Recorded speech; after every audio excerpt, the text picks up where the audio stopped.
നമസ്കാരം. യമനിലെ ഹൂത്തികൾക്കെതിരെ Donald Trump ഭരണകൂടം നടത്തുന്ന സൈനിക നയതന്ത്ര നീക്കങ്ങൾ പശ്ചിമേഷ്യയിലുടനീളം കൂടുതൽ സംഘർഷങ്ങൾക്ക് ആക്കം കൂട്ടുകയും ഇറാനുമായുള്ള അവരുടെ ഇതിനകം വഷളായ ബന്ധം കൂടുതൽ വിള്ളലിലേക്ക് വീഴുകയും ചെയ്യുന്നതായ റിപ്പോർട്ട് പുറത്തുവരികയാണ്. യമന് പിന്തുണയുമായി ഇറാൻ ഉള്ളതാണ് ആക്രമണത്തിൽ അമേരിക്ക നേരിടുന്ന പ്രധാന വെല്ലുവിളി എന്ന് പറയുന്നത്.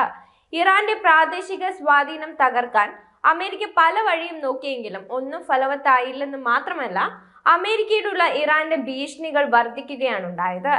അതിനിടയിൽ അമേരിക്കയും ബ്രിട്ടനും തുടരുന്ന ആക്രമണത്തിനിടയിൽ തങ്ങളുടെ സൈനിക ശക്തി വളരെ വർദ്ധിച്ചെന്ന് യമൻ പ്രതിരോധ മന്ത്രി മേജർ ജനറൽ മുഹമ്മദ് നാസർ അൽ അത്തീഫി അറിയിച്ചു. യമൻ സൈന്യത്തെ ഇപ്പോൾ പരാജയപ്പെടുത്താൻ പ്രയാസമാണെന്നും അദ്ദേഹം പറയുന്നുണ്ട്. സൈനിക ഉൽപാദനത്തിലും യുദ്ധ ഉൽപാദനത്തിലും യമന് വിപുലവും പ്രധാനപ്പെട്ടതുമായ കഴിവുണ്ട്. അത് ശത്രുവിനെ തകർക്കുകയും നമ്മുടെ സഖ്യകക്ഷികൾക്ക് ആത്മവിശ്വാസം നൽകുകയും ചെയ്യുമെന്ന് പുറത്തിറക്കിയ പ്രസ്താവനയിൽ അത്തീഫി പറയുന്നുണ്ട്. പലസ്തീൻ അനുകൂല ആക്രമണങ്ങൾ തടയാൻ ശ്രമിക്കുന്നതിനായി അമേരിക്കയും ബ്രിട്ടനും യമന്റെ തീരപ്രദേശത്ത് കനത്ത ആക്രമണ നാവിക സന്നാഹം നടത്തുകയും അറബ് പെനിൻസുല രാജ്യത്ത് ആക്രമണങ്ങൾ വർദ്ധിപ്പിക്കുകയും ചെയ്തിട്ടുണ്ട്. അമേരിക്കൻ യുദ്ധ കപ്പലുകളെ ലക്ഷ്യം വച്ചും നാവിക ആസ്തികളെ ആക്രമിക്കാനുള്ള തയ്യാറെടുപ്പ് വർദ്ധിപ്പിച്ചും യമൻ ശക്തമായ ആക്രമണങ്ങൾക്ക് മറുപടി നൽകി വരികയാണെന്നും യമനിലെ മാത്രമല്ല സഖ്യകക്ഷികളുടെയും സുപ്രധാന ലക്ഷ്യങ്ങളിൽ വലിയ വിജയങ്ങൾ നേടാൻ യമൻ സൈന്യത്തിന് ഇപ്പോൾ കഴിവുണ്ടെന്നും യമൻ മന്ത്രി പറയുന്നുണ്ട്.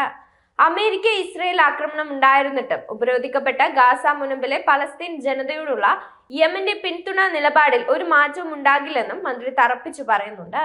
അമേരിക്കൻ പിന്തുണയുള്ള ഇസ്രയേൽ ഭരണകൂടം പലസ്തീൻ ജനതയോട് കാണിക്കുന്ന വലിയ അനീതിയോടുള്ള അറബ് നിലപാടുകളെയും അദ്ദേഹം അപലപിച്ചു.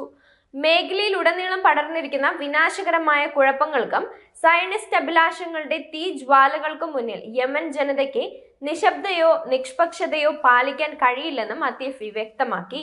അതേസമയം മാരിബ് ഗവർണറേറ്റിന് മുകളിൽ യമൻ സായുധ സേന ഒരു അമേരിക്കൻ MQ-9 ഡ്രോൺ വെടിവെച്ചിട്ടതായുള്ള വാർത്തകളാണ് ഇപ്പോൾ പുറത്തുവരുന്നത്.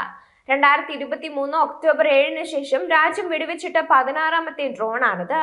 നമ്മുടെ രാജ്യത്തിനെതിരായ അമേരിക്കൻ ആക്രമണത്തിന് പ്രതികാരമായി മാരിബ് ഗവർണറേറ്റിന്റെ വ്യോമാതിർത്തിയിൽ ശത്രുതാപരമായ ദൗത്യങ്ങൾ നടത്തുന്നതിനിടെ ഒരു അമേരിക്കൻ MQ-9 റീപ്പർ ഡ്രോണ് നമ്മുടെ വ്യോമ പ്രതിരോധ സേന പ്രാദേശികമായി നിർമ്മിച്ച മിസൈൽ ഉപയോഗിച്ച് വിജയകരമായി വെടിവെച്ചിട്ടുവെന്ന് യമൻ സായുധ സേന പുറത്തിറക്കിയ പ്രസ്താവനയിൽ അറിയിക്കുകയും ചെയ്തിട്ടുണ്ട്. അറേബ്യൻ കടലിൽ ഇസ്രയേലിനെതിരെ നാവിഗേഷൻ തടയുന്നത് തുടരുമെന്നും ഗാസയ്ക്കെതിരായ ആക്രമണം അവസാനിപ്പിക്കുകയും ഉപരോധം നീക്കുകയും ചെയ്യുന്നതുവരെ പലസ്തീൻ ജനതയെ പിന്തുണയ്ക്കുന്നത് തുടരുമെന്നും യമൻ സായുധ സേന സ്ഥിരീകരിച്ചിട്ടുണ്ട്.